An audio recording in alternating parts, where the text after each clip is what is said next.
প্রিয় সাংবাদিক ভাইরা, আসসালামু আলাইকুম। আপনাদেরকে এবং আপনাদের মাধ্যমে প্রিয় দেশবাসীকে আমি আবারও আজকের পবিত্র ঈদুল ফিতরের ঈদ শুভেচ্ছা জানাচ্ছি। ঈদ মোবারক। বহু বছর পরে আল্লাহ রাব্বুল আলামিনের ইচ্ছায়, বাংলাদেশের মানুষের দোয়ায় আমি এবং আমার পরিবার দেশের মাটিতে দেশের মানুষের সাথে ঈদ পালন করতে সক্ষম হয়েছি। তার জন্য আমি প্রথমেই আল্লাহ রাব্বুল আলামিনের দরবারে শুকরিয়া আদায় করছি। আমি এই দেশের একজন নাগরিক হিসাবে আল্লাহ রাব্বুল আলামিনের কাছে দোয়া করি যেন আল্লাহ আমাদেরকে সেই রহমত দেন। আজ এই ঈদে বাংলাদেশের মানুষ যতটা নির্বিঘ্নে বা যতটা শান্তিতে ঈদ উদযাপন করতে সক্ষম হয়েছে, ইনশাল্লাহ ভবিষ্যতের ঈদগুলোতে যেন আরও বেশি শান্তিপূর্ণভাবে আমরা ঈদ উদযাপন করতে সক্ষম হই, দেশের সকল শ্রেণী পেশার মানুষকে সাথে নিয়ে।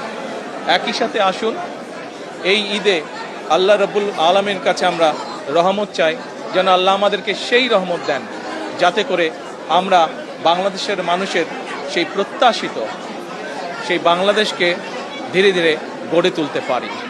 আজকের এই ঈদের দিনে দেশবাসীর কাছে আমি দোয়া চাই।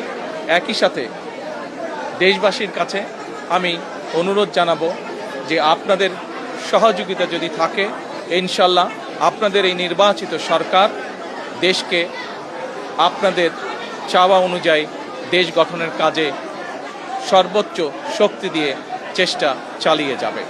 সকলকে আমি আবারও ঈদের শুভেচ্ছা জানাই। সকলে, দেশের সকল মানুষ, দল মত নির্বিশেষে সকল মানুষ ইনশাল্লাহ ভালো থাকবেন, সুস্থ থাকবেন।